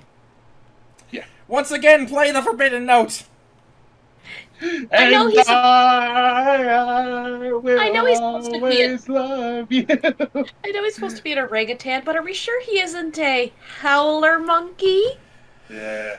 You know what's more grating than that? What? Him screaming. Yeah. Want to hear the most annoying sound in the world? Just cut it in, yeah. Oh my god, he's destroying his own ship. And Nami's calmed down at this point and she's just like, look, Nami's not a demon anymore. Yay. Anyway, what was this? I blanked again. Oh my god. Oh shit, time to go. Yeah. For the love of God, stop him! Back in Mogtown, we learned that Robin kicked ass, which I wish we could have seen it. Yeah. Soon as Bellamy heard there's gold involved, it's high time to pay an old man Cricket a visit. What do we think of this episode? I mean, it's a good follow-up to last time, especially with Blackbeard being so cool. So the strongest stuff is the Blackbeard stuff. Yeah. Also, Mont Blanc pick up banana Cricket. Alright, well, episode 148, Legendary Family, Nolan the Liar. We open on Usopp, oh my god, we open on Usopp lamenting on having to repair the ship again. God, the Mary cannot catch a break today. They really need a shipwright. Yeah. A really super ship, right? A super shipwright. Also, I don't know why, but I think Robin needs to get laid. Right? Becky, are you just channeling Robin again? Well, she is wearing the outfit that I drew myself in, so. Thank you, I wanted to make sure we got that in. Oh my god, Chopper in the background. Yeah. Okay, Luffy's not allowed to be a carpenter anymore. Luffy! Luffy! Nice castle, Cricket. Well, castle, Cricket. Oh, it's cardboard. Yeah. It's only a model. Shh. Anyway. Yeah. You had Nami at gold. Luffy, being Luffy, goes into Cricket's empty home where Nami finds a book. Nolan the Liar. And we learned that Sanji was born in the North Blue. That's neat. Wonder if that's going to come up again. Sanji explains that this is a North Blue fairy tale, supposedly based on this Nolan guy's life. Mont Blanc Nolan, specifically. Mont Blanc. All panels. Yeah. Anyway. Swap balls. Nobody knew whether to believe Nolan or not. I wonder if Usopp can relate. Tough break, Nolan. Basically, he found all this fantastical stuff, including a city of gold. And when he went to go tell the king, they went to the island where he found it, and it wasn't there. And thus he got executed for lying to the king.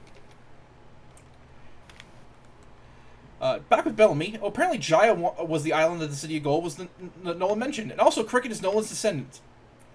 Yeah, that's Yusuke, alright. Oh shit, Luffy's in the water. And out comes Cricket. He's played by George Manley, who we talked about as Hachi. In Japanese, it's Takashi Taniguchi, who was the narrator in Dragon's Crown and Del Toro Quest. Becky, I'm going to pull this up for after the serious bit. Okay. You'll know what I mean in a minute. It was also the Tony Zuko in Batman Animated, Sarge in Toy Story, Harry Anders in Hellsing, Makabe in Hellsing Ultimate, Uncle Ard in Meet the Robinsons, Arglist in Xenoblade Chronicles, and Roscoe LaRoche in Infamous 2 before his death in 2012. May he rest in peace. I didn't want to interrupt the death with this bit, but Becky, I'm going to show you some designs from Dragon's Crown.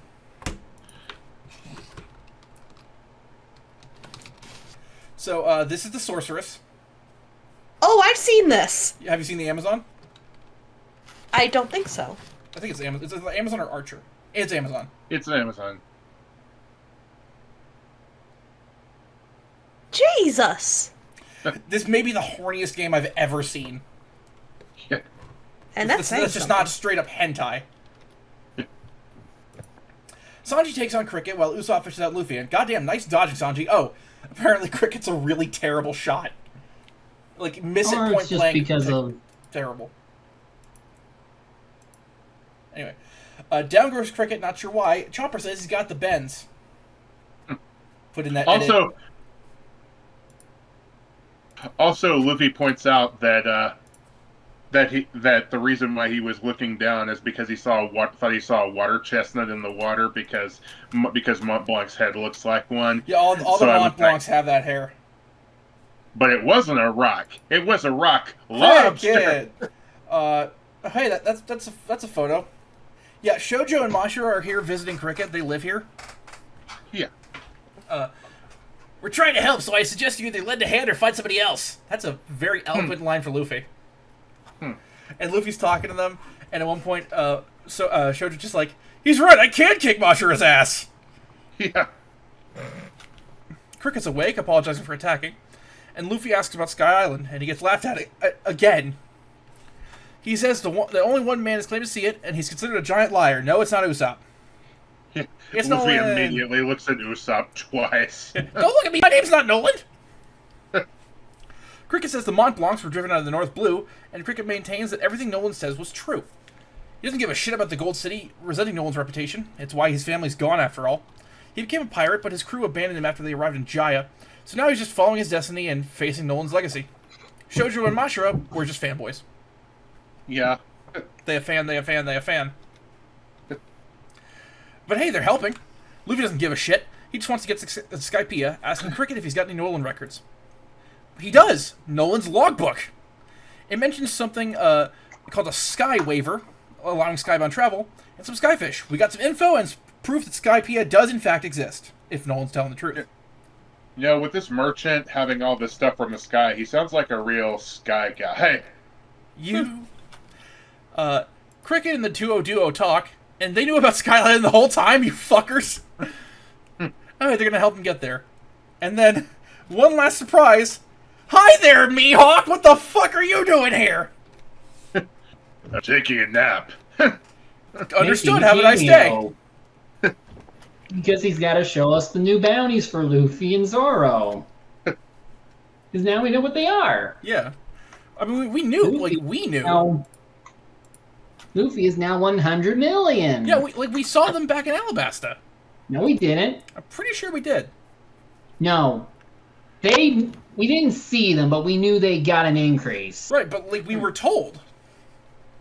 I don't remember. Anyway, I think Igaram said it, but yeah. No, what it was... I don't know, it doesn't matter. It don't matter. No, it 100 matters. million and 60 million. Yes. So anyway, yeah, Mihawk's back. I wonder if he's going to be in this arc or if that was just a brief snippet. Guess we'll find out later. For now, though, segments? Or wait, actually, what do we think of this episode? I thought it was good. It's pretty good. Like, I do like the backstory of Nolan the Liar and how there's definitely a little bit of parallels to people who think impossible sounding dreams are stupid and Bellamy. Luffy's dream to become king of the pirates. Also, Pretty fucking depressing for a fairy tale for kids to read. Nolan Yeah. the Liar. I ain't calling you Nolan the Truther. Yeah. Maybe it's supposed to be like the boy who cried wolf. There Yeah. once was a child who liked to suck his thumb. Then a witch cut off his thumb. Now he has no thumbs. Good night.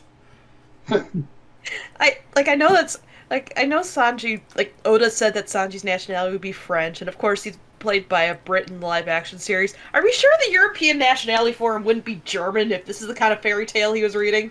Uh, I mean, knowing his childhood, that actually tracks pretty well. I don't know. I'm scared! Segments!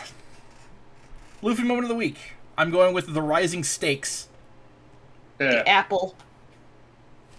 Coming for you. No! What's yours, Eli? Mine is Luffy making friends with his fellow monkeys. Him refusing to fight Bellamy. I'm glad someone picked restraint. I knew somebody would pick that, so yeah. Most valuable pirate. You know, I was gonna pick Nami because of what she went through, and Usopp because of I'll pick Nami for what she went through. Honorable mentions to Usopp for dealing with the ship shit, and Robin for getting a lot of shit done. Yeah, I'm picking Robin for that reason. Yeah. yeah. Yeah, Mine was Okay.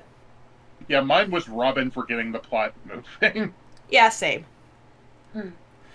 Best worst moment. My best moment is Blackbeard's speech, and my worst moment is Sarkis wanting to buy Nami. My cut. my best moment is similar to that. Specifically the part where he's like, the dreams of pirates will never die. So good. Which really just sums up the whole theme of this series. Yep. And okay. my worst moment is Bellamy. Just Bellamy. Yeah. My actual worst moment is, okay, so later we overhear some of the pirates saying that Robin beat a bunch of guys up off screen to, in a bar, and I'm like, she was a one-woman bar brawl and we didn't see it? I feel cheated. Yeah. Also, honorable mention for worst moment would be Bellamy, because, Why don't you just tell... Jeez, why don't you tell Luffy that Santa isn't real while you're at it? He's what? Feel like he gets it from someone. But anyway, did you have a best moment?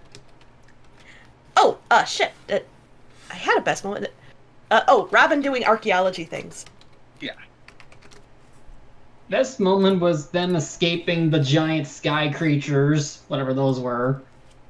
And worst moment was Bellamy blasting the Dreamers for daring the dream. Yeah. I really hope he gets his next episode and it's really satisfying. I wonder. Well, speaking of next time, our episodes will be 149 through 152, and we'll see you then. Catch you next voyage.